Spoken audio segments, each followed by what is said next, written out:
Leia o caso a seguir. Para complementar o caso mecânico da placa dental em um paciente, o cirurgião dentista prescreveu um colutório. Após algumas semanas de uso, o paciente retornou com queixa de manchas acastanhadas nos dentes e perturbação do paladar. Então já está falando, né? O agente químico presente nesse colutório é fluoreto de sódio, triclosan, nistatina, que é um antifúngico, né? A clorexidina é a clorexidina. Então, falou em manchas acastanhadas nos dentes e perturbação do paladar, que foi uma da. Acho que eu não tinha falado como efeito colateral, mas um deles é a perturbação do paladar. Falou em clorexidina. Aí ele faz uma pergunta, olha, devido ao seu uso frequente, a pasta de dente torna-se um veículo ideal para a administração de agentes controladores da placa dental. Qual ingrediente, quando presente na pasta de dente, atua como detergente, promove a espuma e tem propriedades antimicrobianas e inibidores de placa? Quem que é detergente? É o lauril sulfato de sódio. Sacarina é adoçante, sorbitol é adoçante ou umectante, carbonato de cálcio ele é abrasivo. Então, o lauril sulfato de sódio, é por isso que muitas vezes se fala o seguinte,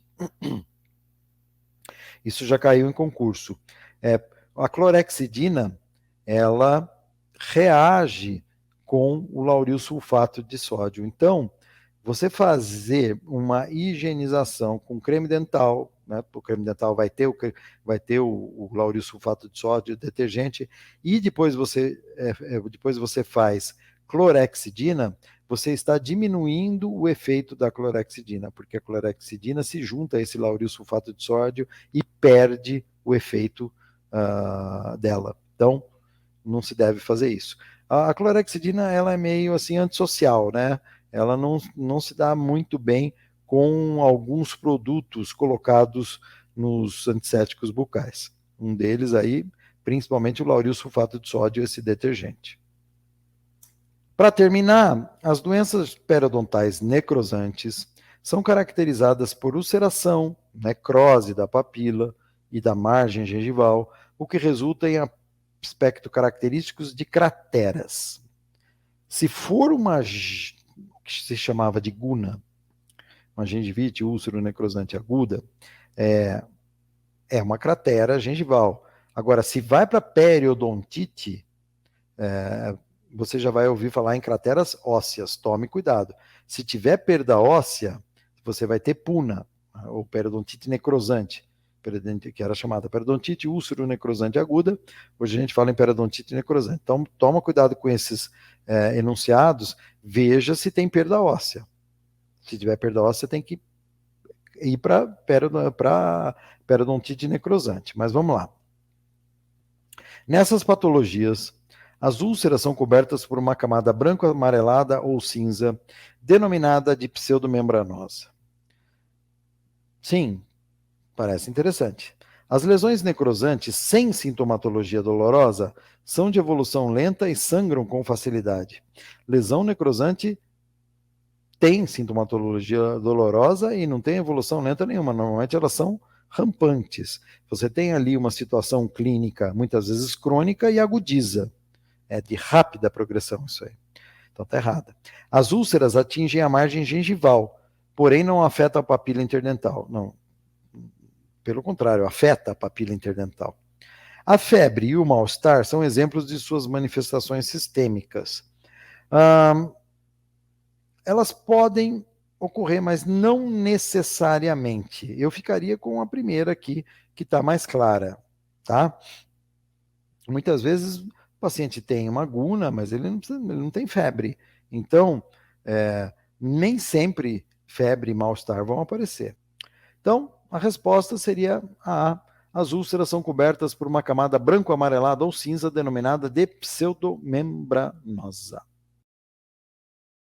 Questão 21, de 2013. A utilização de fluoretos como meio preventivo e terapêutico da cárie dentária iniciou-se na década de 1940 e desde então os fluoretos podem ser encontrados na água de abastecimento público, em dentifrícios, em soluções para bochechos, géis e vernizes.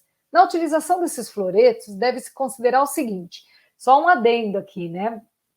Não é desde então que ele pode ser encontrado na água de abastecimento público. Ele começou a ser estudado em 1940, mas demorou muito para ele ser utilizado, tá?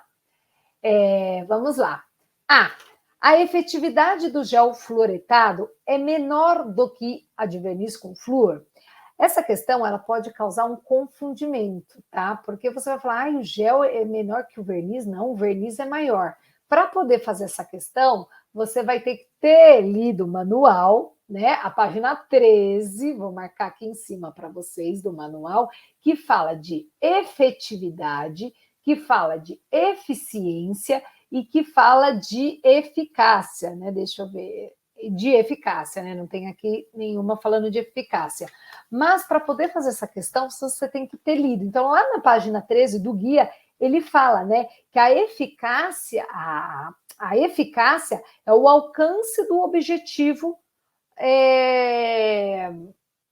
oferecido pelaquela metodologia. Então, o flúor, né? Como é que eu avalio a eficácia? Ele cumpre o objetivo? Se ele cumpre o objetivo, ele é eficaz. Isso tem relação com a eficácia. Já a efetividade é o grau de eficácia que a medida atinge na prática, né? Então, qual é o grau de eficácia que ele atinge na prática, né? Então, isso se fala de efetividade. Então, a efetividade do gel fluoretado é menor do que o de verniz de flúor?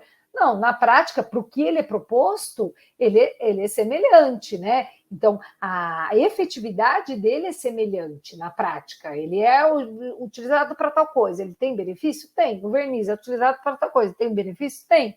Então, por isso que essa alternativa é errada. Por quê? Porque ele é semelhante, tá? A eficiência fala sobre custo-benefício. Então, ele diz, a eficiência do gel fluoretado é igual à do verniz com flúor, né? Aí, quando ele fala em eficiência, ele está falando de custo-benefício. É uma questão pegadinha, viu, gente? Por isso que eu falo, leia o guia, né? Porque aí você vai entender. Então, o gel fluoretado, a eficiência é a mesma? Não, ele é mais barato, tá? O verniz de flúor é muito mais caro. Por isso que essa alternativa está errada também. Tá? É claro que quando a gente lê no português, é eficiente, é eficiente, né? Ele é eficiente igual, todos são eficientes. Mas aqui está falando de custo-benefício, porque lá na página 13 do guia, ele fala da diferença de eficácia, eficiência e efetividade. Então, vocês têm que ficar atentos a isso. Alternativa C. O mecanismo de ação do flúor é local, mas seu modo de aplicação pode ser local ou sistêmico? Sim, né? Ação hoje interessante para a gente é ação local. E você pode aplicar ele localmente, que é a ação tópica, ou sistêmica. Então, por exemplo, a água a gente ingere, mas ela forma agir localmente. Então, corretíssima a C. E a D, a prescrição de dentifrício com flúor é contraindicada na primeira infância, mesmo em pequenas quantidades e com supervisão?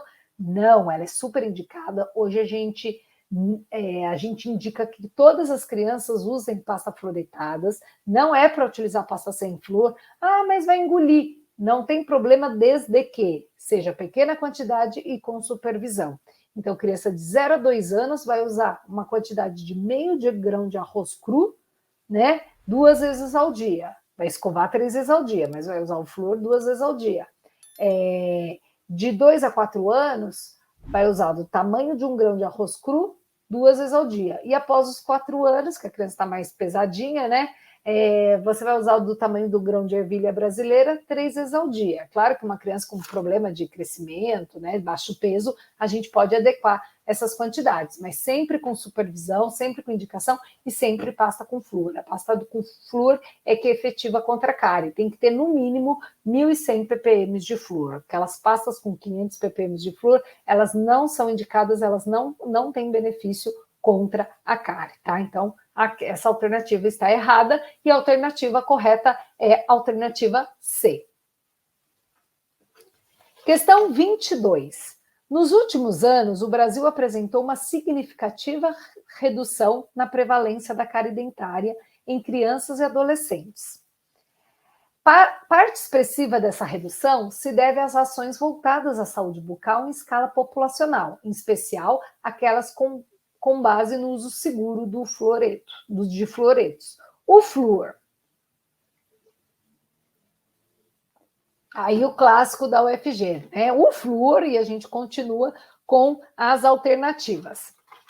É depositado na forma de reservatório nos resíduos de placa bacteriana não removidos pela escovação? Sim, o flúor é capaz de ficar na placa bacteriana como um reservatório. Isso é clássico do flúor, uma das grandes vantagens de se utilizar flúor, né? Mesmo que a gente mecanicamente não remova todo o biofilme, quando a gente usa o dentifrício fluoritado, o flúor pode ficar ali depositado e ajudar a contribuir naquele processo né, na remineralização. Então, a alternativa A já é a alternativa correta.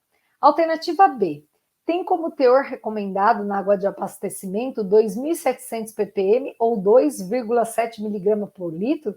Não, é 0,7 miligramas, né? Então, aqui é 0,7, não 2,7. Então, também não é 2.700 ppm. Então, está errado, tá? 0,7 ppm ou 0,7 miligramas por litro, tá? E aqui tem na página, deixa eu ver se eu anotei, na página 19, tá? Na página 19 do guia. Olha o guia novamente aí, tá? Alternativa C, apresenta um valor máximo permitido de 5,5 miligramas por litro de água? Não, né? 0,7 miligramas. Alternativa D, reage com o dente formando uma pequena quantidade de fluoreto de sódio na superfície do esmalte dentina? Não, né? Na verdade, ele vai reagir ali, ele vai ficar disponível na cavidade bucal e ele vai formar uma quantidade grande de fluoreto na superfície do esmalte. Então, a alternativa correta é a alternativa A. Tudo bem? Lembrando que também está lá no guia. Então, vocês viram, 90%, é que eu não fiz a contagem certinha, mas acho que mais de 90% das questões são baseadas nesse guia que eu passei para vocês. Então, tem que ler, tá? Tem que estudar com carinho, imprimam, grifem, né? Estudem bastante, que tem uma boa base para a parte de flúor para vocês. A utilização do EDTA após o preparo do canal radicular tem sido preconizada com o objetivo de remover o magma dentinário. Então, depois que você faz o PQC, você utiliza o EDTA. Perfeito. Vamos usar o EDTA depois do nosso PQC. Posteriormente ao emprego do EDTA, deve-se realizar uma irrigação final com hipoclorito de sódio com a finalidade de... E aí? Aumentar a ação quelante do EDTA? Potencializar o efeito do hipoclorito de sódio? Aumentar o pH do EDTA? Ou promover o tempo de ação do EDTA? Então, o que ele quis dizer assim? Quando você faz um preparo do canal radicular, você está produzindo smear layer e fazendo com que esse smear layer fique aderido às paredes do canal, obliterando os tubos dentinários. Esse é o princípio do PQC.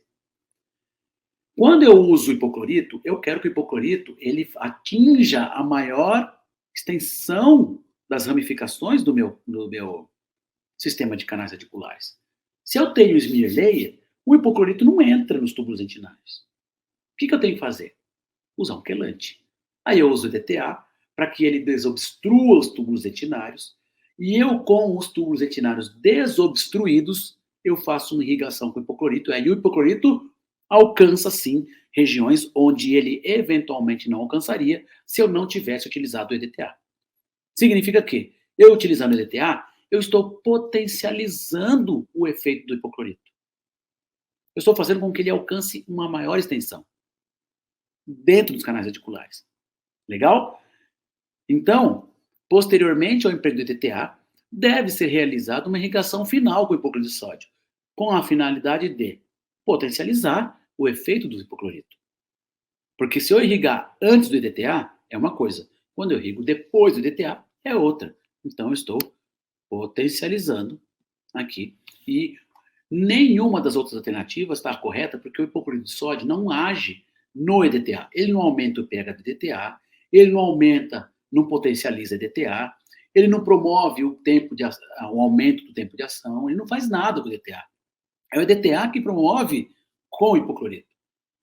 Aliás, eles não têm interação química. O EDTA age na dentina, faz com que o hipoclorito alcance mais as regiões onde, eventualmente, ele não alcançaria sem o EDTA. Então, o EDTA potencializa. Em restaurações com resina composta, após o condicionamento do esmalte e da dentina, realiza-se a lavagem com jato de ar e água da cavidade. Isso aqui, quando ele fala, é quando você aperta os dois botões e saem os dois juntos, igual uma maquininha de lavar. Não gosto muito não, porque esse ar aí que sai junto, não gosto. Eu jogo só o jato de água mesmo, mas tudo bem, vamos lá. Por tempo não inferior ao tempo que realizou o condicionamento. Então, se você condicionou 30 segundos, você lava por 30 ou o dobro, tá? Tem literatura que indica que é o dobro. Então, se ela deixou por 30, você lava por 60 segundos. Para a remoção do excesso da água, pode-se utilizar, olha aí, gente, em 2012 já se falava de papel absorvente. Em 2012, 10 anos atrás. Olha como é que a gente faz. Fragmentos de papel absorvente ou bolinhas de algodão. É algodão, não algodão. Compatível com a cavidade, sem desidratar a dentina.